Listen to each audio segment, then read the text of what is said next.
Hi friends, అందరికీ నమస్కారం. Friends, ఈ వీడియోలో ఆంధ్రప్రదేశ్ రాష్ట్ర వ్యాప్తంగా ఉన్నటువంటి 18 నుంచి 59 సంవత్సరాల వయసు మధ్య కలిగినటువంటి మహిళలందరికీ అదిరిపోయే గుడ్ న్యూస్ అయితే వచ్చిందండి.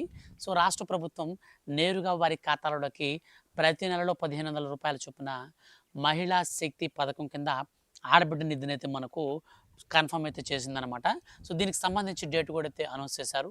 ఎప్పటి నుంచి డబ్బులు అనేది మన యొక్క మహిళల ఖాతాలోకి రావడం జరుగుతుంది, ఎవరెవరికి డబ్బులు వస్తాయి, ఎవరెవరికి రావు, పూర్తి మార్గదర్శకాలను కూడా అయితే మన యొక్క రాష్ట్ర ప్రభుత్వం ప్రకటించడం జరిగింది.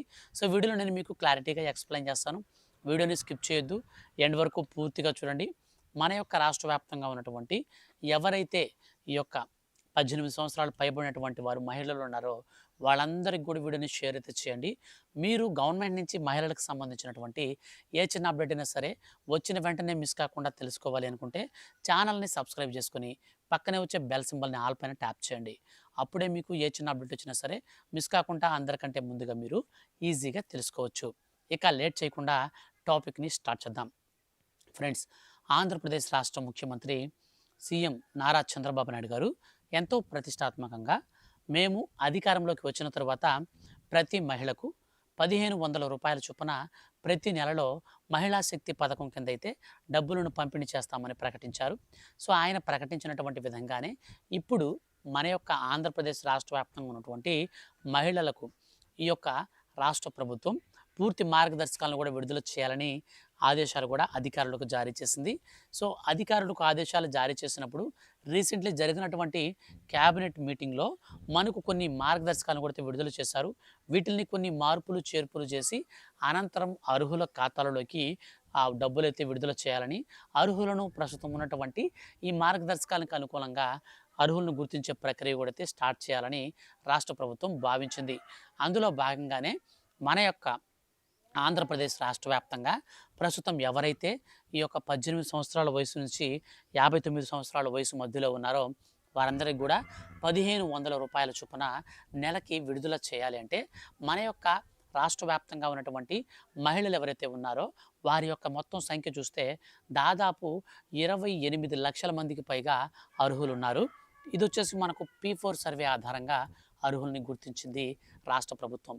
ఈ యొక్క 28 లక్షల మంది మహిళల ఖాతాలలోకి రూ. 1500 చొప్పున విడుదల చేసేందుకు మన యొక్క ఆంధ్రప్రదేశ్ రాష్ట్ర ప్రభుత్వం 7,200 కోట్ల రూపాయల కంటే పైనే కొంచెం బడ్జెట్ అయితే అవుతుందని రీసెంట్లీ జరిగినటువంటి క్యాబినెట్ మీటింగ్లో అయితే అనౌన్స్ అయితే చేశారు. సో అనంతరం ఈ డబ్బులను మనకు విడుదల చేసేందుకు కూడా కసరత్తులు ప్రారంభించింది ఆంధ్రప్రదేశ్ రాష్ట్ర ప్రభుత్వం. అయితే ఈ డబ్బులు అనేది ఎవరెవరికి ఇవ్వాలి, ఎవరెవరికి ఇవ్వకూడదు, ఎలాంటి డాక్యుమెంట్స్ అంటే ప్రూఫ్స్ ఉన్న వారికి ఇవ్వాలి అనే దానిపైన రాష్ట్ర ప్రభుత్వం ఒక క్లియర్గా ఒక నిబద్ధతతో కూడినటువంటి మార్గదర్శకాలను అయితే విడుదల చేయడం జరిగింది. ఈ యొక్క మార్గదర్శకాలు ఏంటి ఏంటి మనకు ఎవరు అర్హులు అవుతారనే విషయానికి మనం ఇప్పుడు క్లారిటీగా చూసుకున్నట్లయితే, ఎవరైతే ఆంధ్రప్రదేశ్ రాష్ట్రానికి సంబంధించినటువంటి ఆధార్ కార్డు కలిగి ఉంటారో, సో ఆ యొక్క ఆధార్ కార్డుకి రేషన్ కార్డుతో ఈకేవైసీ పూర్తి చేసుకుని ఉంటారో అటువంటి మహిళలను మాత్రమే రాష్ట్ర ప్రభుత్వం మొట్టమొదటిగా ఎలిజిబుల్కి అయితే తీసుకుంటుంది. ఆ తరువాత వారికి సంబంధించినటువంటి ఎలిజిబిలిటీ క్రైటీరియా అంతా కూడా అయితే చెక్ చేస్తుంది. ఆ చెక్ చేసే క్రమంలో మనం 1 by 1 కనుక చూసుకున్నట్లయితే, ఫస్ట్ ఆఫ్ ఆల్ ఎవరైతే మన యొక్క ఆంధ్రప్రదేశ్ రాష్ట్ర వ్యాప్తంగా ఉన్నటువంటి మహిళలు ఉన్నారో వారిలో ముఖ్యంగా చూస్తే Aadhaar card, ration card, bank account, అలాగే క్యాస్ట్ సర్టిఫికేటు, ఇన్కమ్ సర్టిఫికేటు, ఈ యొక్క 5 రకాల ప్రూఫ్స్ అయితే మనం ఖచ్చితంగా కలిగి ఉండాలి. వీటితో పాటుగా ఆధార్ కార్డ్ అప్డేట్ హిస్టరీ అనేది కూడా మనం ఆన్లైన్లో తీసుకోవచ్చు. దీన్ని మనం ఇంటర్నెట్ సెంటర్లలో ఇస్తారు, మీ సేవల్లో ఇస్తారు, సిఎస్సి సెంటర్లలో ఇస్తారు. సో ఇది కూడా మనం తీసి పెట్టుకోవాలి. ఈ యొక్క 6 రకాలటువంటి ప్రూఫ్స్ అయితే మనకు మోస్ట్ అండ్ షుడ్ బి కావాల్సిందే. సో తర్వాత వచ్చేసి మనకు రాష్ట్ర వ్యాప్తంగా ఉన్నటువంటి మహిళలకు సంబంధించి ముఖ్యంగా ఏదైతే మన యొక్క రాష్ట్ర ప్రభుత్వం ప్రస్తుతం ఆడబిడ్డ నిధి పథకాన్ని అమలు చేయాలనుకుంటున్నారో అందుకు సంబంధించి మీకు ఎస్సీ కానీ, ఎస్టీ కానీ, బీసీ కానీ, మైనారిటీ కానీ, సో ఈ 4 కేటగిరీస్లో ఉన్నటువంటి మహిళలకు మాత్రమే ఈ పథకం వర్తిస్తుంది. ఈ 4 కేటగిరీ కాకుండా అదర్ కేటగిరీస్కి అయితే మనకు ఈ పథకం వర్తించదు. ఇక ఈ 4 కేటగిరీలతో కూడినటువంటి రాష్ట్ర ప్రభుత్వం మనకు ఎలిజిబిలిటీ క్రైటీరియా ప్రక్రియకైతే వస్తుంది. ఎలిజిబిలిటీ క్రైటీరియా ప్రక్రియ ఏ విధంగా ఉంటుందంటే, సో మన యొక్క ఆంధ్రప్రదేశ్ రాష్ట్ర వ్యాప్తంగా ఇళ్ల విషయంలో కూడా కొన్ని కండిషన్స్ అండి. మీకు ఇంటి విస్తీర్ణం గ్రామీణ ప్రాంతాలలో చూసుకుంటే మనకు కేవలం 1000 చదరపు అడుగుల నుంచి 1500 చదరపు అడుగుల మధ్యలో అయితే ఉండాలి. సో మనకు డైరెక్ట్‌గా 1500 చదరపు అడుగుల కంటే ఎక్కువ ఉంటే గ్రామీణ ప్రాంతాలలో ఈ యొక్క స్కీమ్‌కి అనర్హులవుతారు. అదేవిధంగా పట్టణ ప్రాంతాలలో గనక చూసుకుంటే మనకు 1000 చదరపు అడుగుల కంటే ఎక్కువ ఉన్నట్లయితే 1000 చదరపు అడుగుల కంటే ఎక్కువ ఉన్నట్లయితే ఈ స్కీమ్‌కి అయితే వాళ్ళు అనర్హులవుతారు. సో ఈ విధంగా అర్హుల్ని, అనర్హుల్ని అయితే రాష్ట్ర ప్రభుత్వం గుర్తిస్తుంది. తర్వాత వచ్చేసి మనకు కరెంటు మీటర్ అంటే విద్యుత్ వినియోగానికి సంబంధించి కూడా ఒక కండిషన్ అయితే పెట్టారు. ఎందుకనంటే 300 యూనిట్ల కంటే ఎక్కువ కరెంట్ కన్జ్యూమ్ చేస్తే వాళ్ళకి బిల్లు వచ్చేసి దాదాపు 4000, 5000, 6000 రూపాయలు కరెంటు బిల్లులైతే వస్తుంటాయి. సో సంవత్సరం మొత్తం మీద మనకు చూసుకుంటే ఆ బిల్ అమౌంటే వాళ్ళకి దాదాపు 60,000, 70,000, 80,000 రూపాయలుగా వాళ్ళకి మారిపోతుంటుంది. సో ఇంత హెవీగా కరెంట్ కన్జ్యూమ్ చేస్తున్నారంటే, ఇంత ఎఫర్ట్ పెడుతున్నారంటే వాళ్ళ దగ్గర డబ్బులు లేకుండా అంత కరెంట్ కన్జ్యూమ్ చేయరు. సో వాళ్ళ దగ్గర డబ్బులనేది లేకపోతే వారు తక్కువ కరెంట్ కన్జ్యూమ్ చేసుకుంటారు. సో ఇట్లాంటివన్నీ కరెంట్ బిల్లులు కట్టకపోతే కరెంట్ ఎలాగో కట్ చేస్తారు కదా! కానీ 1 ఇయర్‌గా సేమ్ అదే బిల్లులు పే చేసుకుంటూ వస్తున్నారంటే, సో వాళ్ళకి కొంచెం ఇన్‌కమ్ పరంగా ఉందని అర్థం. సో కాబట్టి రాష్ట్ర ప్రభుత్వం ఏం చేస్తుందంటే, అట్లాంటి వాళ్ళకి అవసరం లేదు ఈ స్కీము. సో ఎవరైతే 300 యూనిట్ల కంటే కరెంట్ బిల్లు తక్కువ వస్తుందో వారికి మాత్రమే పథకాన్ని ఇవ్వాలని చెప్పి కరెంట్ మీటర్ విషయంలో కూడా కండిషన్ పెట్టింది. అయితే ఈ కండిషన్ వచ్చేసి సంవత్సరానికి కాదండి 6 నెలల పాటు ఉన్నటువంటి డీటెయిల్స్ ప్రకారంగా అయితే తీసుకుంటారు. ఈ 6 నెలల కాలంలో రాష్ట్ర ప్రభుత్వం మనకు వెరిఫై చేసి అర్హులనైతే గుర్తిస్తారు. ఇక తర్వాత వచ్చేసి మన రేషన్ కార్డుకి సంబంధించినటువంటివి ఉంటాయండి. రేషన్ కార్డులో ఉన్నటువంటి ప్రతి మెంబర్‌కి కూడా ఎన్‌పీసీఐ మ్యాపింగ్ అయితే అయ్యుండాలి. ఒకవేళ మనకు రేషన్ కార్డుకి సంబంధించి ఈకేవైసీ గనక మనం చేసుకోకపోతే పథకానికైతే అనర్హులవుతారు కాబట్టి ఈకేవైసీ అయితే పూర్తి చేసుకోండి. ప్రతి నెలలో కూడా రేషన్ సరుకులైతే తీసుకోండి. ఎందుకంటే మనకు రేషన్ కార్డ్ వచ్చేసి ఎవరైతే బిలో ప్రావర్టీ లైన్ అంటే వెనకబడినటువంటి తరగతికి సంబంధించినటువంటి షెడ్యూల్డ్ కులాల తెగలకు సంబంధించినటువంటి వారు ఉంటారో వారికి ఈ స్కీమ్ అయితే వర్తిస్తుంది కాబట్టి రేషన్ కార్డ్ అనేది must and should be. Ration card ఉంటేనే మనకు పథకం ఉంటుంది కాబట్టి ఈకేవైసీ చేసుకోండి. ఒకవేళ బయట విదేశాలకు కానీ అంటే కొంతమంది కువైట్‌కి కానీ లేదా దుబాయ్‌కి కానీ ఇట్లాగా బయట కంట్రీస్‌కి వెళ్ళి ఉంటారు కదా! వాళ్ళ విషయంలో అయితే మాత్రం మీరు అక్కడ చెప్పి మరీ మెన్షన్ చేయించుకోండి. సో ఇక్కడ మాకు అందుబాటులో లేరని చెప్పేసి దానికి మైగ్రేషన్ అయితే పెట్టుకుంటారు. సో పెట్టుకోనివ్వండి, ప్రాబ్లం లేదు. మీ కార్డ్ అయితే అలాగే ఉంటుంది. అయితే ఇప్పుడు మనకి పథకానికి సంబంధించి ఎలాగా మనకు అర్హుల్ని గుర్తిస్తారంటే రేషన్ కార్డు లోపల ఎంతమంది ఉన్నా సరే అది ఒక యూనిట్ కింద పరిగణిస్తారు.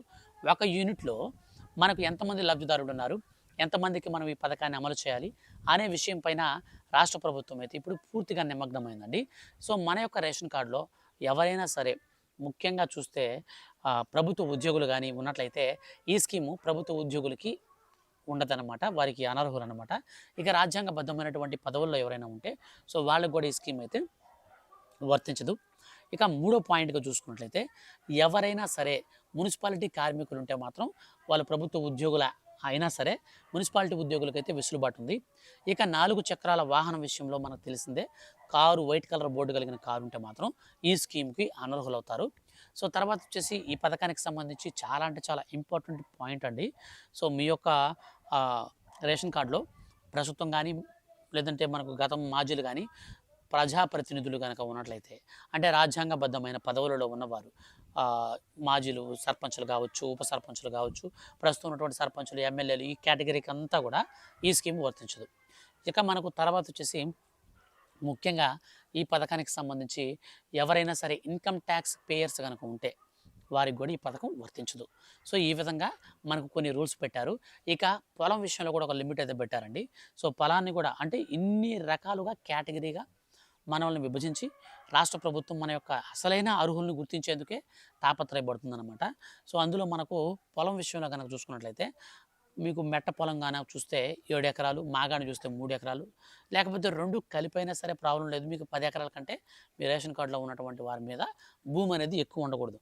10 ఎకరాల కంటే తక్కువ ఉండాలి.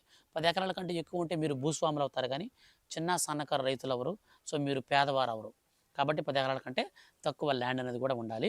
అప్పుడే మీకు ఈ స్కీమ్ అయితే వర్తిస్తుంది. ఈ విధంగా మనకు అర్హులంతా కూడా అర్హుల మార్గదర్శకాలన్నీ కూడా పెట్టి అర్హులనైతే గుర్తిస్తారు.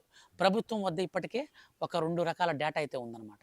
ఆ 2 రకాల డేటా ఏందంటే రీసెంట్‌లీ మనకు వర్క్ ఫ్రమ్ హోమ్‌కి కొంతమంది అప్లై చేసుకున్నారు.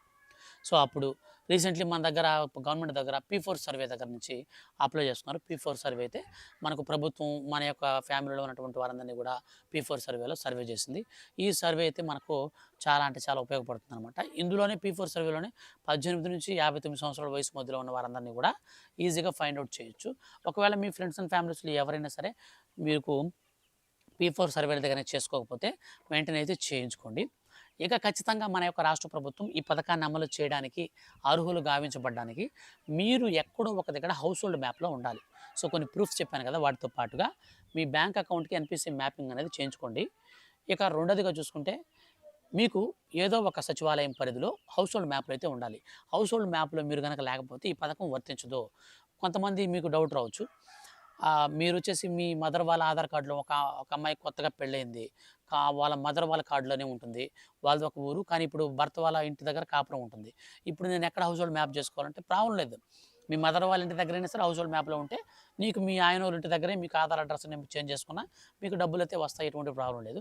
కానీ హౌస్ హోల్డ్ మ్యాప్ మాత్రం ఖచ్చితంగా కలిగి ఉండాలి. సో ఈ యొక్క రూల్స్‌కి అనుకూలంగా ఈ P4 సర్వేలో ఉన్నటువంటి డేటా ప్రకారం తీసుకొని అనంతరం మన యొక్క రాష్ట్ర ప్రభుత్వం ఏం చేస్తుందంటే అర్హులనైతే గుర్తిస్తుంది. అందులో కూడా మనకు గత ప్రభుత్వం చేయూత పథకం ఏదైతే 45 సంవత్సరాల నుంచి 60 సంవత్సరాల వయసు మధ్యలో ఉందో సో ఆ డేటాను కూడా అయితే వాడుకుంటారండి. సో ఇప్పుడు ఇచ్చినటువంటి ఈ P4 సర్వే డేటా సరిపోతుంది కదా! పాత డేటా ఎందుకు అనుకోవచ్చు మీరు. సో రీసెంట్లీ మనం చూసినట్లయితే తల్లికి వందనం పథకాన్ని మనం చూస్తే గతంలో మనకు అమ్మఒడి పథకానికి సంబంధించినటువంటి ఆ యొక్క రూల్స్ ప్రకారంగానే మనకు డబ్బులైతే విడుదల చేయడం జరిగింది. సో కాబట్టి మనం ఎటువంటి టెన్షన్ పడాల్సిన పని లేదు. ఎవరైనా జెన్యూన్‌గా అర్హులు గనుక ఉంటే ఖచ్చితంగా వాళ్ళకి డబ్బులైతే వస్తాయి. అయితే ఈ పథకానికి సంబంధించి మనకు మరో 2, 3 రోజుల్లో నేరుగా అర్హులకు సంబంధించినటువంటి ఎలిజిబుల్ లిస్ట్ అయితే విడుదల చేస్తారు. అయితే ఇప్పుడు నేను చెప్పినటువంటి రూల్స్ ఉన్నాయి కదా! వీటిలోనే కొన్ని మార్పులు చేర్పులైతే చేస్తామని ప్రకటించింది రాష్ట్ర ప్రభుత్వం. మనకు ఒక 2, 3 రోజుల్లో ఈ యొక్క మార్పులు చేర్పులు చేయడంతో పాటు అర్హులను గుర్తించేందుకు మనకు అర్హుల లిస్ట్‌ను కూడా అయితే విడుదల చేస్తారు. అర్హుల లిస్ట్ అనేది విడుదల చేసిన తర్వాత ఒక 5 రోజుల పాటు మనకు అభ్యంతరాలుంటే చెప్పవచ్చు అని చెప్పేసి ఒక నోటిఫికేషన్ అయితే రిలీజ్ చేస్తారు. ఆ అర్హుల లిస్ట్‌లో మీ పేరు లేకుండా ఏవైనా మీకు అభ్యంతరాలుంటే వాటిని గనక మీరు రెక్టిఫై చేసుకుంటే ఫైనల్ ఎలిజిబుల్ లిస్ట్ అయితే కలెక్టర్ల ఆమోదంకెళ్తాయి ఎంపీడీఓ ద్వారా. సో అక్కడికెళ్ళిన తర్వాత కలెక్టర్లు ఆమోదించిన తర్వాత ఎలిజిబుల్ లిస్ట్ అనేది ఆయా సచివాలయాల పరిధిలో అయితే డిస్ప్లే చేస్తారు. డిస్ప్లే చేసిన అనంతరం నేరుగా అర్హుల ఖాతాలోకి డబ్బులు విడుదల చేసే ప్రక్రియ అయితే స్టార్ట్ అవుతుంది. ఇంతకీ డబ్బులు అనేది ఎప్పుడు పడతాయి అనే విషయానికొస్తే మనకు త్వరలో స్థానిక సంస్థల ఎన్నికలైతే జరుగుతాయి. సో సర్పంచ్ ఎలక్షన్స్ అంటారు కదా! సో అవైతే మన యొక్క రాష్ట్ర వ్యాప్తంగా జరగబోతున్నాయి. అయితే మహిళలకు ఇచ్చినటువంటి హామీలు మొత్తంగా ఈ సూపర్ 6 హామీలలో 3 పథకాలున్నాయి. వాటిలో మొట్టమొదటిది గ్యాస్ సిలిండర్. అదైతే ఆల్రెడీ అమలైంది. ఇక రెండోది చూసుకుంటే మన యొక్క రాష్ట్ర వ్యాప్తంగా ఉన్నటువంటి మహిళలకు ఉచిత బస్సు ప్రయాణం. అది కూడా మనకు ఆల్రెడీ అమలవుతుంది. ఇక మూడో పథకం వచ్చేసి ఈ యొక్క ఆడబిడ్డ నిధి. మహిళా శక్తి పథకం కింద ఆడబిడ్డ నిధి. ఇది కూడా గనక మనకు అమలు చేసుకొని ఎలక్షన్స్‌కి గాని వెళ్తే మహిళా ఓటర్లు ఎక్కువగా ఆకర్షితులవుతారు. ఖచ్చితంగా పవర్‌లో ఉన్నదానికి న్యాయం జరుగుతుంది. మనం ఈజీగా గెలవచ్చు అనే ఉద్దేశంతో ప్రభుత్వం అయితే ఈ ప్రణాళికలైతే రచిస్తుంది. అందులో భాగంగానే నేరుగా మహిళల ఖాతాలలోకి ఈ యొక్క స్థానిక సంస్థల ఎన్నికలకు ముందుగా మహిళల ఖాతాలలోకి డబ్బులైతే విడుదల చేస్తారు. సో ఈ యొక్క డబ్బులనేది విడుదల చేయబోయే లోపు మనకు మార్గదర్శకాలు చేంజ్ చేసినా, లేకపోతే అర్హుల్ని మనకు గుర్తించే ప్రక్రియ చేంజ్ చేసినా, మనకు ఎప్పటి నుంచి డబ్బులేస్తారో డేట్ ఫిక్స్ చేసినా, ఏ చిన్న అప్డేట్ అయినా సరే ఖచ్చితంగా నేను మీకు వీడియో చేసి తెలియచేస్తాను. మిస్ కాకుండా ఉండాలి అనుకుంటే వీడియో కింద ఉన్నటువంటి బ్లాక్ కలర్ సబ్స్క్రైబ్ బటన్ని క్లిక్ చేసి పక్కనే వచ్చే బెల్ సింబల్‌ని ఆల్ పైన ట్యాప్ చేయండి. అలాగే మీరు ఈ వీడియోని లైక్ చేసి మీ యొక్క ఫ్రెండ్స్ అండ్ ఫ్యామిలీకి వీడియోని అందరినీ కూడా షేర్ చేయండి. చాలామంది ఈ యొక్క రూ. 1500 స్కీమ్ గురించి ఎదురు చూస్తూ ఉన్నారు. సో రీసెంట్లీ మనకు రైతులకు సంబంధించినటువంటి పథకాన్ని కూడా అమలు చేసినటువంటి రాష్ట్ర ప్రభుత్వం ఇక్కడ మనకు వచ్చేటప్పటికి నెక్స్ట్ మంత్ నెలాఖరు అంటే మనకు సంవత్సరానికి వచ్చేసి ఎండింగ్ మంత్ కాబట్టి ఈ ఎండింగ్ మంత్‌లోనే ఈ పథకాన్ని కూడా అమలు చేయాలని రాష్ట్ర ప్రభుత్వం భావిస్తూ ఉందన్నమాట. సో ఈ విధంగా మన యొక్క రాష్ట్ర వ్యాప్తంగా ఉన్నటువంటి మహిళల ఖాతాలలోకి రూ. 1,500 చొప్పున లేదా మనకు ఒకేసారి రూ. 18,000 సరే విడుదల చేసేదానికి అవకాశం ఉంది.